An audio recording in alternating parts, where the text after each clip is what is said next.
Attending to writing style, subject specific vocabulary and perspective in different text. Different text में different writing styles, vocabulary और perspective का use किया जाता है ideas को एक्सप्लेन करने के लिए। ये एक्टिविटी स्टूडेंट्स की हेल्प करती है ताकि वे समझ पाए कि डिफरेंट सब्जेक्ट्स में लैंग्वेज स्ट्रक्चर और पर्सपेक्टिव का यूज किस तरह से किया जाता है।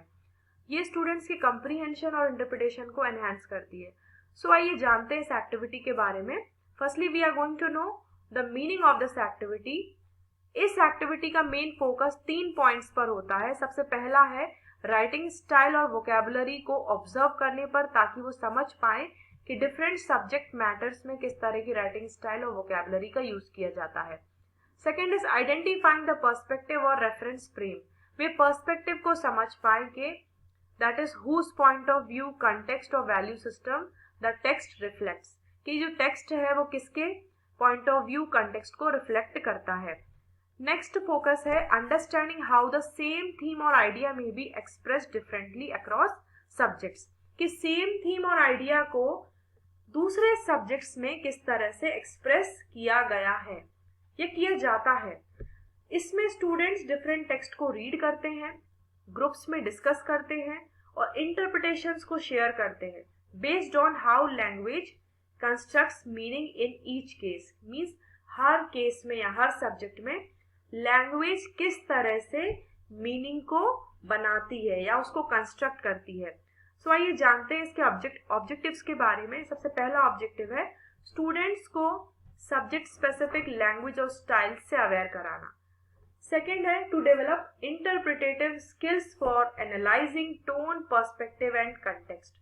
स्टूडेंट्स में इंटरप्रिटेटिव स्किल मीन्स व्याख्यात्मक कौशल का विकास करना, ताकि वे समझ पाए कि डिफरेंट टेक्स्ट में शैली कौन सी यूज की है, परिप्रेक्ष्य क्या है। नेक्स्ट है to enhance understanding of how language is frame differently across subjects, किस तरह से नॉलेज को फ्रेम किया गया है डिफरेंट सब्जेक्ट्स में। Sorry, that is knowledge not language. Next is to encourage critical reading and group discussion. Students में तार्किक पठन को बढ़ावा देना और स्टूडेंट्स की मदद करना ताकि वे क्लासरूम टीचिंग में इसे अप्लाई कर सकें। Now let's know what kind of texts are used in this activity. इस एक्टिविटी में इंफॉर्मेटिव, एनालिटिकल और डिस्क्रिप्टिव टेक्स्ट का यूज किया जाता है।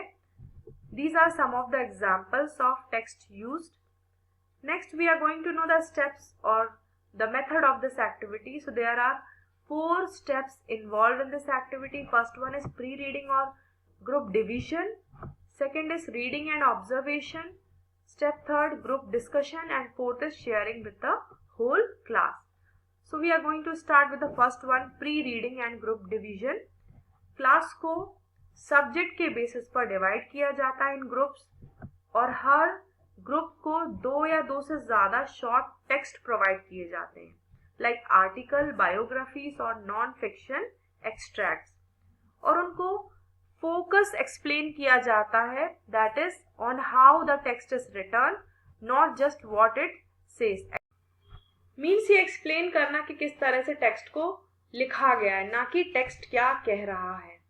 सेकेंड स्टेप में टीचर हर ग्रुप से टेक्स्ट को रीड करने के लिए कहेंगे और उनसे कहेंगे कि फॉलोइंग एस्पेक्ट्स को ऑब्जर्व करें, जैसे राइटिंग स्टाइल, वोकेबुलरी, पर्सपेक्टिव और पर्पस क्या है।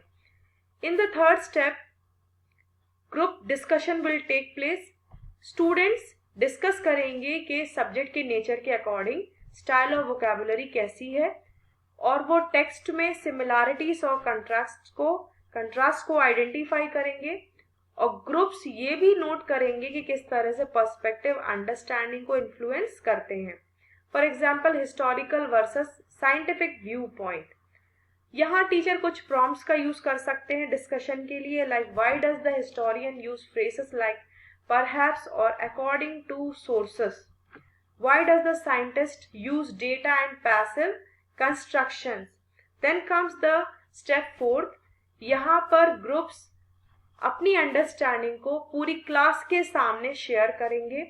हर ग्रुप फाइंडिंग्स को प्रेजेंट करेंगे, जैसे टेक्स्ट की स्टाइल ऑफ वोकेबुलरी फीचर्स के बारे में ब्रीफ एक्सप्लेनेशन देंगे।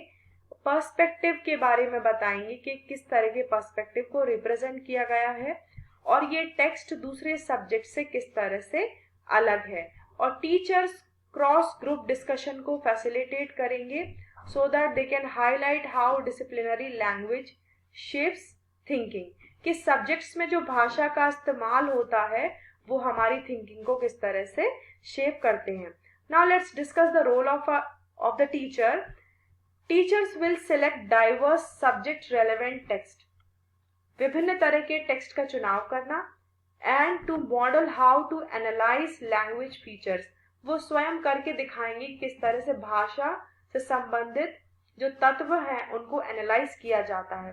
लैंग्वेज फीचर्स को किस तरह से एनालाइज किया जाता है, लाइक टोन, स्ट्रक्चर और वोकेबुलरी, और वे इंटरप्रिटेशन को एनकरेज करते हैं, not judgement. Students should describe how the text works, not whether it is good और bad, and teachers should guide groups to connect linguistic features to disciplinary ways of knowing। Teachers group को guide करते हैं कि किस तरह से जो भाषाई तत्व हैं वो सब्जेक्ट को जानने का माध्यम बनते हैं। So this is an example of this activity.